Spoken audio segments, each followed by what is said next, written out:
YouTube channel में आपका स्वागत एवं अभिनंदन है। आज इस वीडियो में बीए द्वितीय वर्ष कला पेपर सेकंड आर्थिक एवं संसाधन भूगोल के टॉपिक व्यापार एवं व्यापार के प्रकार के बारे में अध्ययन करेंगे। व्यापार वर्तमान समय में बहुत ही महत्वपूर्ण है, क्योंकि कोई भी जो अर्थव्यवस्था है बिना व्यापार के अपने विकास को प्राप्त नहीं कर सकती है, क्योंकि जो सेवाएं वहाँ पर मौजूद नहीं है उन सेवाओं को अन्य देशों पर निर्भर कर रहना पड़ता है, और जो सेवाएं अपने यहाँ पे ज़्यादा या पर्याप्त मात्रा से भी ज़्यादा हैं तो उसका निर्यात किया जाता है। तो अतः ये जो व्यापार जो है अंतर्राष्ट्रीय स्तर पे और राष्ट्रीय स्तर पे और स्थानीय स्तर पे भी व्यापार होता है। तो अतः वर्तमान में जो है व्यापार के प्रकार एवं व्यापार जो है उसका बारे में अपन अध्ययन करेंगे। तो सबसे पहले अपन देखेंगे व्यापार क्या है। व्यापार शब्द का अर्थ प्राय क्रय विक्रय के रूप में लिया जाता है, यानी सबको विदित है। यानी व्यापार क्या होता है, यानी वस्तुओं और सेवाओं का आदान प्रदान, यानी क्रय और विक्रय। सामान्यतया व्यक्तियों के मध्य वस्तुओं के परस्पर विनिमय को व्यापार की संज्ञा प्रदान की जाती है। यानी सामान्यतया क्या, व्यक्तियों के मध्य वस्तुओं के परस्पर विनिमय को व्यापार की संज्ञा प्रदान की जाती है। विशिष्ट अर्थ में व्यापार के अंतर्गत उन सभी आर्थिक क्रियाओं को सम्मिलित किया जाता है जो वस्तु के उत्पादन से लेकर के वस्तु के उपभोक्ता तक पहुंचाने से संबंधित होती हैं। यानी विस्तृत अर्थ में अपन देखेंगे तो क्या होता है, यानी केवल उत्पादन से लेकर के नहीं, यानी उन वस्तुओं और सेवाओं को उपभोक्ता तक पहुंचाने से संबंधित जो भी क्रियाएं होती हैं उनको भी व्यापार के अंतर्गत सम्मिलित किया जाता है, क्योंकि वितरण इसलिए किया जाता है कि उपभोक्ता इन वस्तुओं की मांग करते हैं। अब जो है वाणिज्य शब्दकोश के अनुसार साधारण अर्थों में वस्तुओं का क्रय विक्रय व्यापार है। व्यापक अर्थों में व्यापार में उन सभी मानवीय आर्थिक क्रियाओं को सम्मिलित किया जाता है जिनके द्वारा मूल्य के बदले वस्तुओं या सेवाओं के आदान प्रदान में सहायता मिलती है। यानी साधारण अर्थों में क्या है, क्रय विक्रय वस्तु और सेवाओं के। और व्यापक अर्थों में अपन देखें तो व्यापार में उन सभी मानवीय आर्थिक क्रियाओं को सम्मिलित करते हैं जिनके द्वारा मूल्य के बदले वस्तुओं और सेवाओं के आदान प्रदान में सहायता मिलती है। व्यापार शब्द की परिभाषा डॉक्टर एन के मिश्र के अनुसार व्यापार शब्द से तात्पर्य उन सभी क्रियाओं से है जो वस्तुओं एवं सेवाओं के उत्पादन वितरण से संबंधित होती हैं, जिनका एक स्थान से दूसरे स्थान तक विभिन्न व्यक्तियों के बीच में स्वतंत्र एवं ऐच्छिक विनिमय होता है।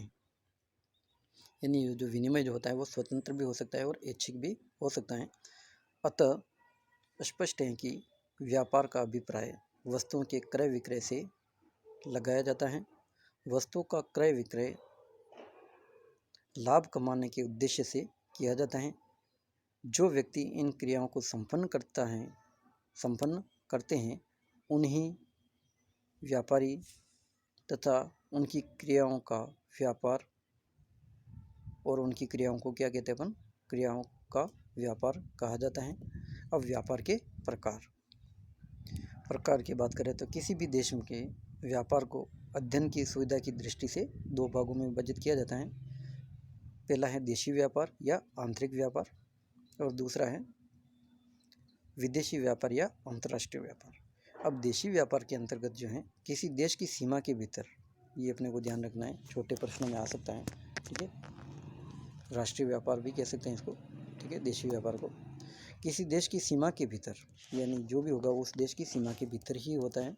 सीमा के भीतर विभिन्न स्थानों अथवा क्षेत्रों के मध्य संपन्न व्यापार को देशी या आंतरिक व्यापार कहते हैं। देशी या आंतरिक व्यापार कहते हैं। उदाहरणार्थ, यदि उत्तर प्रदेश के व्यापारी कर्नाटक से या राजस्थान के व्यापारी से व्यापार होता है तो इस व्यापार को हम देशी या आंतरिक व्यापार कहते हैं। हेबलर के शब्दों में आंतरिक या गृह व्यापार का अर्थ सामान्यतः उस क्षेत्र के भीतर के व्यापार से है की समृद्धि में उस देश की सरकार की रुचि रहती है अथवा क्षेत्र उस सरकार की सीमा के अंतर्गत आता है। अब है देशी या आंतरिक व्यापार के निम्नलिखित 3 प्रकार है। अब फिर देशी व्यापार को उप तीनों और प्रकारों में विभाजित किया गया है। पहला जो है वो है स्थानीय व्यापार, जिसको अपन लोकल ट्रेड कहते हैं इंग्लिश में। दूसरा है क्षेत्रीय व्यापार यानी रीजनल व्यापार, और तीसरा है अंतर क्षेत्रीय व्यापार। अब इसको अपन पहले को देखेंगे स्थानीय व्यापार यानी लोकल ट्रेड। लोकल ट्रेड की बात करें तो यानी किसी विशिष्ट क्षेत्र में संपन्न व्यापार को स्थानीय व्यापार कहते हैं। जैसे ग्वालियर जिले का व्यापार, सामान्यतः इस व्यापार में केवल उन्हीं वस्तुओं को सम्मिलित किया जाता है जो या तो हर स्थान में उत्पादित होती हैं, या फिर उसका वजन भारी होता है, या फिर वह शीघ्र नाशवान होती हैं। उदाहरणार्थ जैसे सब्जी, फल, दूध या बालू आदि का व्यापार इसी वर्ग के अंतर्गत आता है। ठीक है। अब है दूसरा जो व्यापार है वो है क्षेत्रीय व्यापार। क्षेत्रीय व्यापार की बात करें तो यह व्यापार किसी राज्य या प्रांत की सीमा के अंतर्गत ही संपन्न होता है। यानी ये क्या होता है, किसी देश यानी राज्य या प्रांत की सीमा के अंतर्गत ही संपन्न होता है, अतः इसे क्षेत्रीय या प्रांतीय व्यापार भी कहते हैं। उदाहरणार्थ जैसे मध्य प्रदेश राज्य के ग्वालियर, उज्जैन, इंदौर, भोपाल, जबलपुर, होशंगाबाद आदि नगरों के बीच होने वाला व्यापार सामान्यतया अर्धस्थायी प्रकृति तथा सीमित मांग वाली वस्तुएं इस व्यापार के अंग हैं, जैसे अनाज, हस्तकला की वस्तुएं, परिधान आदि। अब तीसरा जो व्यापार है वो है अंतर क्षेत्रीय व्यापार। अंतर क्षेत्रीय व्यापार के अंतर्गत इसे अंतर राज्यीय व्यापार भी कहते हैं। यह व्यापार देश की सीमाओं के अंतर्गत विभिन्न राज्यों या प्रांतों के मध्य होता है। इस प्रकार के व्यापार में सार्वजनिक उपयोग की वस्तुएं सम्मिलित हैं, जिनका निर्माण कुछ विशेष स्थानों में बड़े पैमाने पर किया जाता है। ये वस्तुएं अपेक्षाकृत मूल्यवान भी होती हैं, जिससे इन वस्तुओं की परिवहन लागत उनके लेन देन में बाधा उपस्थित नहीं करती हैं। उदाहरणार्थ जैसे आगरा के जूते पश्चिम बंगाल के कोलकाता या महाराष्ट्र के मुंबई नगर में व्यापार हेतु भेजे जाते हैं। उत्तर प्रदेश का पश्चिमी बंगाल या महाराष्ट्र के साथ व्यापार अंतर्राज्यीय या अंतर क्षेत्रीय व्यापार कहलाता है। अब इस प्रकार निर्यात व्यापार में निर्यात के दोहराने अर्थात एक से अधिक बार होने की प्रवृत्ति पाई जाती है। पुनर्निर्यात व्यापार सामान्यतः 2 स्थितियों में होता है। पहला है आयातित वस्तु की आधिक्य की दिशा में, और दूसरा होता है निर्यात हेतु आयात व्यापार की दशा में। अब पहला जो है वो है जब किसी देश में आयातित वस्तुओं का आधिक्य हो जाता है तो इस अतिरेक को ऐसे देशों को निर्यात कर दिया जाता है जहां इसकी मांग होती है। इस प्रकार का निर्यात करने की क्रिया को अपन पुनर्निर्यात कहते हैं। किसी एक देश में आयातित वस्तु का पूर्व उपभोग कर लिया जाता है तो आयातित वस्तुओं के आधिक्य का कोई प्रश्न ही नहीं उठता। लेकिन जब आयातित वस्तुओं के घरेलू उपभोग के उपरांत कुछ अतिरेक बच जाता है, यानी उपभोग के बाद में भी कुछ जो वस्तुएं या सेवाएं बच जाती हैं, तो उस अतिरेक को ही आयातित वस्तुओं का आधिक्य कहते हैं। इन आयातित वस्तुओं हेतु विदेशों में मांग की खोज करने के उपरांत उन्हीं देशों को निर्यात कर दिया जाता है। इस प्रकार एक से अधिक बार निर्यात की प्रवृत्ति के कारण ही इन्हें पुनर्निर्यात व्यापार कहते हैं। अब दूसरा जो प्रकार है वो है जब वस्तुएं एक देश में दूसरे देश से स्थानीय उपभोग के लिए आयात नहीं की जाती हैं। यानी जब वस्तुएं एक देश से दूसरे देश से स्थानीय उपभोग के लिए आयात नहीं की जाती हैं, बल्कि यहाँ से किसी अन्य देश को निर्यात करने के उद्देश्य से आयात की जाती हैं, तो इस प्रक्रिया में एक ही वस्तु का एक से अधिक बार निर्यात होने के कारण पुनर्निर्यात व्यापार कहा जाता है। इस प्रक्रिया को निर्यात हेतु आयात व्यापार इसलिए कहते हैं क्योंकि इसमें वस्तुओं को आयात करने का उद्देश्य घरेलू उपभोग करना नहीं होता है, बल्कि आयातित माल सीधे अन्य देशों को निर्यात कर दिया जाता है। अब है दूसरा जो व्यापार है मुख्य रूप से, वो है विदेशी या अंतर्राष्ट्रीय व्यापार। ये छोटे प्रश्न में महत्वपूर्ण है, ध्यान रखना है अपने को, यानी इंटरनेशनल ट्रेड या फॉरेन ट्रेड। अपने देश से बाहर या अन्य देशों से अपने देश से बाहर या अन्य देशों से किए जाने वाले व्यापार को विदेशी अथवा अंतर्राष्ट्रीय व्यापार या फॉरेन ट्रेड या इंटरनेशनल ट्रेड कहा जाता है। देशी व्यापार की अपेक्षा अंतर्राष्ट्रीय व्यापार में कई जटिलताएं एवं कठिनाइयाँ आती हैं। ये कठिनाइयाँ जैसे मुद्रा, नाप तोल, प्रतिस्पर्धा, राष्ट्रीय नीतियों तथा वस्तुओं की प्रकृति एवं मांग के संबंध में हो सकती हैं। कोई ऐसा देश हो जिसे खनिज, कच्चा माल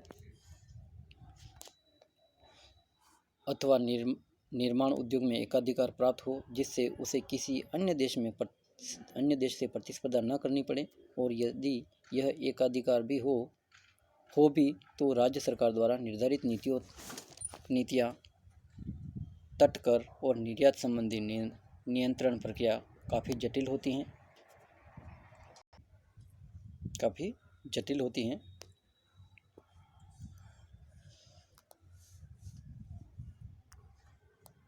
तो इस कारण से भी इसका व्यापार किया जाता है। अतः अंतर्राष्ट्रीय व्यापार सामान्यतः आवश्यक होते हुए भी कठिन होता है। अब है अंतर्राष्ट्रीय व्यापार का महत्व। अब अंतर्राष्ट्रीय व्यापार के महत्व की बात करें तो वर्तमान समय में अंतर्राष्ट्रीय व्यापार का बहुत ज़्यादा महत्व है, क्योंकि कोई भी ऐसा देश नहीं है जो अपने समस्त उपभोग की वस्तुओं को स्वयं निर्मित करता हो या उत्पादित करता हो। अतः अंतर्राष्ट्रीय व्यापार का जो महत्व है, यानी इम्पोर्टेंस ऑफ इंटरनेशनल ट्रेड, चूँकि कोई भी देश अपनी आवश्यकता की वस्तुओं के लिए स्वावलंबी नहीं होता है, अतः उसे अन्य देश से व्यापार द्वारा अपनी मांगें पूरी करनी पड़ती हैं। किसी देश की आर्थिक स्थिति का ज्ञान उसके व्यापार से ही हो सकता है। यह ठीक ही कहा गया है कि अंतर्राष्ट्रीय व्यापार एक आर्थिक दबाव मापक यंत्र है जिसके द्वारा उस देश के जीवन स्तर का पता लग सकता है। किंतु जिन देशों में जनसंख्या घनी हो, वहाँ प्रति व्यक्ति व्यापार का मूल्य उन देश की तुलना में कम होता है जहाँ जनसंख्या कम होती है। अतः अनेक बार अंतर्राष्ट्रीय व्यापार से सही आर्थिक स्तर का पता नहीं लग पाता है, किंतु यह अवश्य ज्ञात हो जाता है कि कोई देश अन्य देशों की तुलना में कहाँ है। यानी जो व्यापार जो है अंतर्राष्ट्रीय व्यापार, वो वहाँ की जो टोटल जनसंख्या के ऊपर भी निर्भर करता है। अंतर्राष्ट्रीय व्यापार के द्वारा किसी देश को अपनी आवश्यकताओं की वस्तुएं जैसे केला, चाय, जूट, रबड़, मसाले आदि उन देशों से प्राप्त हो जाते हैं जो उनके यहाँ स्वयं पैदा नहीं होते हैं। इसके अतिरिक्त इन वस्तुओं की उपलब्धि वर्ष भर ही बिना किसी रुकावट के होती रहती हैं। उपभोक्ताओं को अपनी पसंद की वस्तुएं चयन करने की सुविधा मिलती है। उदाहरण के लिए फ्रांस अपने फैशन, सौंदर्य प्रसाधन की वस्तुओं के उत्पादन में तथा इटली टाइपराइटर में, तो भारत तैयार पोशाकों के लिए विश्व में प्रसिद्ध है। विशिष्टीकरण के कारण विभिन्न व्यक्तियों, देशों के लिए विभिन्न प्रकार की वस्तुएं जैसे उचित मूल्य पर मिल जाती हैं। भारत से जैसे अफ्रीकी देशों को मशीनी औजार, सिलाई की मशीनें, पंखे, कृषि यंत्र तथा जर्मनी को डीजल पंप सेट भेजे जाते हैं। अंतर्राष्ट्रीय व्यापार द्वारा सूचनाओं का विस्तार होता है। इससे विभिन्न देशों में सामाजिक एवं सांस्कृतिक संबंध बढ़ते हैं। यानी अंतर्राष्ट्रीय व्यापार से क्या है, सूचनाओं का विस्तार भी होता है, और इससे क्या है, विभिन्न देशों में सामाजिक और सांस्कृतिक संबंध भी बढ़ते हैं। साथ ही इसी के द्वारा किसी देश का आर्थिक और व्यापारिक विकास होता है। फलतः वहाँ के निवासियों का जीवन स्तर ऊंचा उठता है। अब है अंतर्राष्ट्रीय व्यापार का आधार। अब क्यों होता है अंतर्राष्ट्रीय व्यापार, जिसमें भौतिक जो कारक हैं वो कौन से हैं, भौतिक घटक। तो अंतर्राष्ट्रीय व्यापार का मूल जो आधार भौतिक जो हैं तो उनमें कौन कौन से घटक है जो अंतर्राष्ट्रीय व्यापार को प्रभावित करते हैं। तो जिसमें भौतिक घटकों में देखें तो उस देश की भूगर्भिक संरचना, मिट्टी, जलवायु इस बात को प्रभावित करती हैं कि कौन सा खनिज, कौन सी फसल अथवा किस प्रकार का उत्पादन, ये अपने को ध्यान रखना है। यानी जो भी देश होगा वहाँ पे कौन सा खनिज या कौन सी फसल अथवा किस प्रकार का उत्पादन वहाँ संभव होता है। उपयुक्त जलवायु दशाओं में ही प्राकृतिक संसाधन जैसे वनस्पति, पशु जीवन, कृषि उत्पाद, खनिज पैदा किए जा सकते हैं। यानी जो उपयुक्त जलवायु होती है वहीं पे। अतः क्षेत्र विशेष में ही वन संपत्ति, ऊन, मांस, दूध, कृषि उत्पाद, फसलें प्राप्त होती हैं, जिनका आधिक्य या अभाव अंतर्राष्ट्रीय व्यापार को जन्म देता है।